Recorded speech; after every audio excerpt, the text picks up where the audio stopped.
Okay, magandang araw mga kaibigan. So itong video na ito ay para sa mga customers na nagpapagawa ng kanilang mga sasakyan sa iba't ibang parte ng Pilipinas or ng mundo. So para sa iba, para may kaalaman din kayo tungkol sa mga ganitong usapin. So ngayon, sana yung mga may-ari ng talyer ay magbigay din sila ng kanilang reaksyon batay dito. Kasi gusto kong malaman kung ito ba ay normal o lampas na ba sa normal ito o talaga bang walang ganito, imposible ba ito sa nangyayari sa isang talyer. So ito, magkano tayo ng reaction dito kay EasyWorks Garage. So kino-call out niya yung mga may-ari ng shop regarding dun sa na-experience niya dun sa parts na kinabit. Panoorin natin ulit.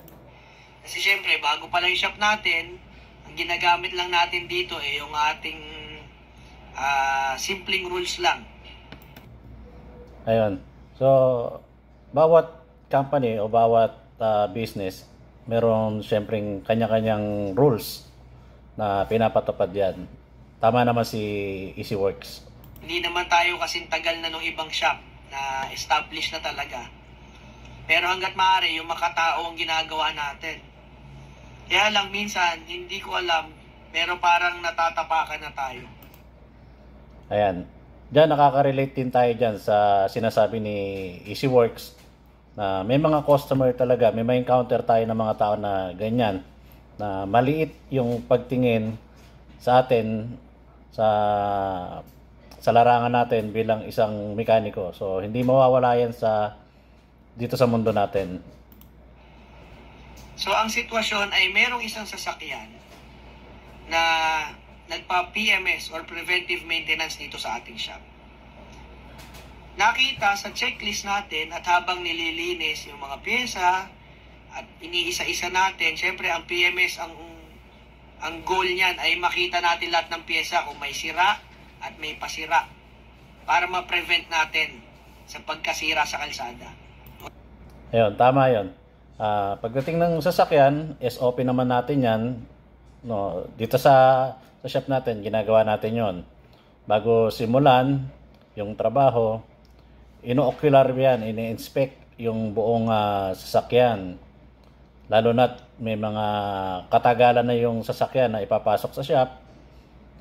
Marami kasing wear and tear na parts kung medyo may edad na yung sasakyan. Or yung abutin sila. Kaya nga may preventive maintenance. So, hindi na natin kailangan hintaying masira pa. So, after PMS, nakita natin yung brake cylinder sa likod, may tagas na. So, pag ganyan, ang ginagawa namin, sasabihin namin sa may-ari, ito po yung piyesang sira, may tagas po. Ngayon po, tatawag kami sa auto supply na malapit, dito sa Kalamba, kung magkano yung presyo nila. Kung magkano po yung presyo nila, sasabihin namin sa inyo. At pag okay sa inyo, papakuha namin sa runner, dadalhin sa shop, ikakabit. So, tama rin yon pagdating sa pricing. No, kung ang gusto ni customer, pwede mo natin papiliin kung siya bibili or tayo. So, meron naman option si customer pagdating dyan. So, pag naikabit na, hindi bago na yung pyesa, safe na ulit ang sasakyan. Ngayon, sa madaling salita, napalitan itong brake cylinder. Pumayag naman yung customer na palitan. Binayaran niya, sa madaling salita. After 5 buwan, bumalik ulit si client for PMS ulit. Kasi 5 buwan na yan nakalipas. So, pagkatingin, syempre, chinik ulit ang sasakyan. After 5 buwan, nakita na may leak ulit yung brake cylinder na brand new. Hindi ko lang natanong sa mekaniko kung gaano kalakas yung leak, kung moist lang o talagang leak. Hindi ko na naitanong. So after 5 buwan, tumagas. Sabi ng customer, bakit tumagas? Kaya ako nga dinala dito dahil nagtitiwala ako na ikakabit ninyo ay magagandang pyesa. Okay. Unang-una, ang pyesa po, kahit sabihin natin yan na mamahalin, sa totoo lang, sa karanasan namin, sa araw-araw na pagbili ng parts, kahit sabihin natin mamahalin ng pyesa, may pagkakataon pa rin po na hindi talaga siya tumatagal ng 1 taon.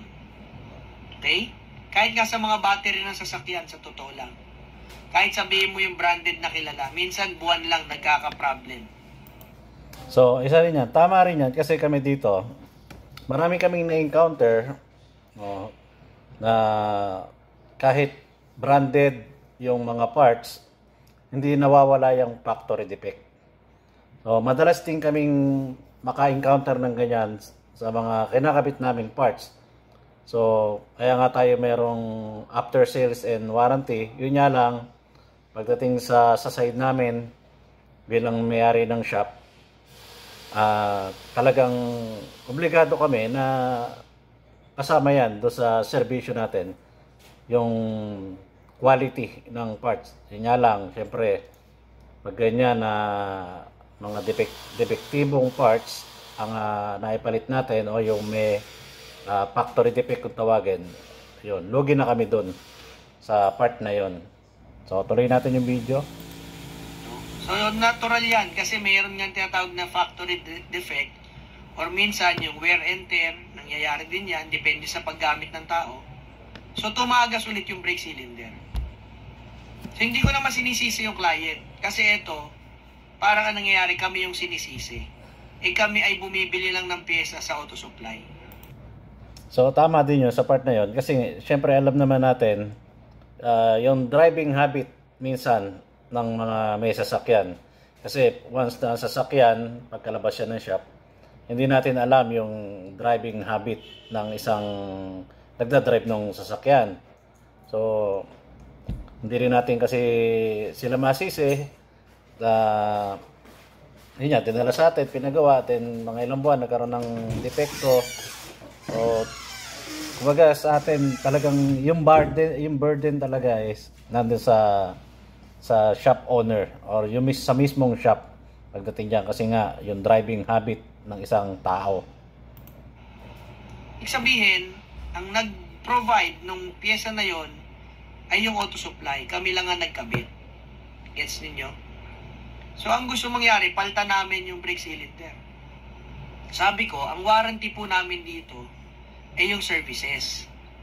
Second, yung 5 buwan ay napakatagal na po inon. Napakatagal na po yan para maging pasok pa sa warranty. Pero kung services lang, pagpapalit ng brake cylinder ulit, walang problema. Napakadali lang naman yan. Pwede ko nang ibigay ng libre kahit 5 buwan na yung nakalipas. Yes, yan. Ganyan din kami. Actually, sa amin, may binibigay kami na 3 months warranty sa parts. Kung sa amin, kung kami nag-provide ng parts, meron kami binibigay na 3 months warranty. Pero depende pa rin yan sa parts. Kapag sa mga electronic parts, ang binibigay lang po namin dyan is 1 month. So sa ibang parts, mga wear and tear parts, binibigyan namin yan 3 months warranty. Pero yung service namin na warranty, kami dito sa Autodoc, ang binibigay namin is 1 year service warranty. So, iba-iba po ang rules ng ng mga shop. Ngayon po, ang usapin na lang dito, yung brake cylinder ba na 5 buwan na yung itinagal? Sa tingin nyo ba, sa mga shop owner, tulungan nyo lang po ako dito. Kung sa inyong shop nangyari, kayo po ba ay mananagot doon sa brake cylinder? Kayo po ba ay babayaran nyo yung brake cylinder na nasira, papalitan nyo ng bago after 5 months? O ito po ba ay walang warranty? Kasi po pag kami bumibili ng isang pyesa sa auto supply, wala rin po kaming warranty na nakukuha. Kung ano lang binili namin, yun na yun. Pag salpak namin, yun na yun. Malibang masisira sa loob ng 1 araw, 2 araw, palagay ko pumapayag yung auto supply isot ulit pag ganun. Pero yung 5 months na, hindi ko alam kung mayroong talyer na papayag ng 5 months na yung lumipas, tapos isosolid dahil nagkaroon ng leak. So, ito naman, yung sitwasyon na ganyan, depende rin naman yan sa usapan between customers and sa shop. So, kay Autodoc kasi, kapag sinabi ni customer siya magpo-provide nung parts or tulungan namin na makakuha ng parts, so binibigay namin yung tamang presyo. So, sir, ito yung presyo sa ganitong supplier. Tapos, makikisuyo yan na, sir, baka pwedeng kayo na bumili. So, pagdating dyan, syempre alam ni customer yung price. Hindi tayo pwedeng mag-markup. So, magiging ano lang natin dyan, siguro yung awareness na, Sir, kapag kayo po yung bumili ng parts, no, tinulungan ka namin makahanap ng parts, at yung price ng parts is ganun pa rin sa pinagawanan mo. So, parang provided mo yung parts. Wala tayong binibigay na warranty dyan. Ang warranty niyan is dun sa supplier. So, lagi natin binibigyan ng awareness si customer na lahat ng parts na provided ng customer, lahat ng parts na galing sa supplier ni customer, lagi naming sinasabi na doon po kayo kukuha ng warranty sa supplier nyo. Kami po ay services lang. Ngayon, kung gusto nyo na may warranty kami, syempre magma-mark up kami. Tama ho ba? At dahil nga dyan, kaya minsan tumataas yung presyo ng parts. Pero minimal lang. Kasi kami bilang mga shop owner, no, siyempre nagbabayad tayo ng tax, no, 12%. Then, siyempre, magma-markup ka pa sa warranty. So, magma-markup ka siguro mga 20%. Okay na yon sa warranty. And then sa tax na babayaran natin sa BIR. Kasi yan po ay nililista, ino-audit lang po. Ino-audit din po yan ng BIR yung mga nagamit nating parts do sa customer natin. So, obligado talaga na mag-markup po tayo pagdating sa mga ganyang parts. So, yan. Depende yan sa usapan para pumasok po yung warranty dyan sa parts na bibili ni customer. At kung walang warranty, doon po siya ihingi sa supplier niya. So, tayo services lang talaga. So, yung brand naman is magandang brand naman. Kasi yun lang din naman ang available dito. Hindi ako nagkakamali, yung brand ay Bendix. Kasi yun lang naman yung mga nabibili dito pang ganun sasakyan. Marami na rin kaming napalitan na ganun. So, ngayon lang, mayroong after 5 months, nagka-leak. Kasi nga, sabi ko sa inyo, sa factory, hindi naman lahat yan. Minsan may nakakalusot, di ba? Sa quality inspection. Hindi natin alam kung ano dyan yung tatagal ng taon, ano yung tatagal ng buwan. Sa akin lang, ang tanong ko lang dito, kung kayo ba ang may-ari ng auto supply o yung mga shop owner, ito po bang 5 months ago ay pasok sa inyo warranty? O services, ibibigay nyo rin ba ng libre? O totally wala na po ito? Kasi baka tayo yung mapagsamantalahan kung laging ganyan. Yung iba nga, merong case din kami dito, valve cover gasket. Parang 10 months ago na, nagkaroon ng moisture. So 10 months ago, nagkaroon ulit ng moisture ng langis sa valve cover gasket. Aba, sinasabi ay pasok daw yun sa warranty pa. Kasi hindi man lang daw nag 1 year. So 10 buwan. So, syempre sa atin, parang kung laging ganun ng ganun, kawawa naman ang shop. Parang hindi na rin makatao yun para sa akin. Kasi 10 buwan. May isa naman 5 buwan. Meron bang shop na nagbibigay ng ganung warranty sa parts and services? Tapos yung ating presyo naman kasi hindi naman natin pinapatungan ng malaki. Mga 100, 200, yun lang yung mga pinapatong namin. Ganun lang. Tapat na yan, sinabi ko na sa inyo, kahit kayo na bumili ng parts ninyo, walang problema. Kumbaga, para lang din yung sa runner eh. So, minsan nga, wala pa 100 yung patong, lalo pag maliliit na pyesa lang. Kumbaga, convenience fee na lang. Para sa GCash, di ba? Pag cash in ba yun? May 10 piso, 30 pesos kada ilang piso. Parang ganun lang. Kaysa kayo yung pupunta sa auto supply, kayo yung luluwas, kayo yung mag-iikot-ikot, parang yun na lang yung pinatong, pamasahe lang. So, please, mga shop owners, tignan lang natin kung ano yung inyong insight sa ganito. Pati na rin sa clients, para alam ninyo, basa tayo sa comment section.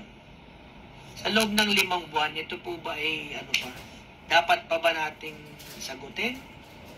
Or wala na ba talaga ito dapat tayo pananagutan? Wala naman sanang issue eh. Gusto ko lang malaman kung ano ba yung rules ng ibang talyer dito. Para din magka-knowledge din yung mga nagpapagawa. Baka kasi isipin nila, laging mayroong warranty pag ganyan. Ayun. Alam mo, Sir Easyworks, hindi mawawala naman yung mga may mga tao na nagte-take advantage sa atin. Minsan nakakaranas kami ng pangaharas na irereklamo ka namin sa BIR, irereklamo ka namin sa DTI, irereklamo ka namin sa City Hall. Yan. So, kami para wala nang usapan kung hindi naman ganun kamahalan yung price. So, pinagbibigyan na namin. Wag lang yung talagang libo-libo yung yung presyo ng part. So, pagbibigyan na namin yan para wala nang mahabang usapan. No? So, papalitan namin yan ng bago ulit. Pero, syempre, sabi mo kay customer, sir, last na yan. Yan na yung pagka may nangyari ulit yan, nasira ulit yan, nang lagpas-lagpas na doon sa warranty ng binigay namin. Yun, wala na yon. So, ayan, nasa pag-uusap lang naman yan between customer at ng owner ng shop. So, sa mga ganyan scenario talagang hindi mawawala yung talo tayo mga shop owner. So, tayo yung magpaparaya sa mga customer. Wag lang uulit, yung paulit-ulit. Yun, ibang usapan na yun pagka ganyan. Pero kung once lang naman na nangyari yan sa iyo, sa amin madalas, pero iba-ibang customer yan. Pero pinagbibigyan na rin namin. Wag lang yung paulit-ulit na nagte-take advantage do sa nauna niyang ginawa. So, ayun lang po. Tama naman po si Easyworks na talagang panggaling sa may-ari or tinulungan mo yung may-ari ng sasakyan na makapag-provide ng parts. Wala po sa amin yung warranty. Ang warranty po niya nandun sa supplier. Yung services namin, pwede namin extend yan. Pero yung about sa parts, ayan, paulit-ulit natin sinasabi, doon sa mismong supplier nyo kukunin yung warranty. Kapag sa amin kami naman nag-provide, so expect nyo na tataas kami ng konti ng 20% dahil nga unang-una magbabayad kami sa BIR ng 12%. So yung 8% na natitira na yon, napakanipis para do sa ipapatong natin para sa warranty ng parts ng sasakyan. So yun lang po dito kay Easyworks. Maraming salamat, sir. Syempre nako-call out natin yung mga problema ng katulad natin mga shop owner at yun na rin mga customer na nagiging aware sa mga ganyang kalakaran. So, ulitin ko po, kapag si customer nag-provide ng parts, ang warranty po niyan doon sa pinagbilan niya. Sa amin po, yung services lang. Pero pag kami nag-provide ng parts, binibigyan namin ng warranty yan. Depende sa parts. Pinakamatagal na yung 3 months warranty at 1 year service warranty. So, yun lang po. Magandang araw sa iyo, Easyworks. At magandang araw sa mga kasama natin dyan na mekaniko at mga shop owners. Mabuhay po.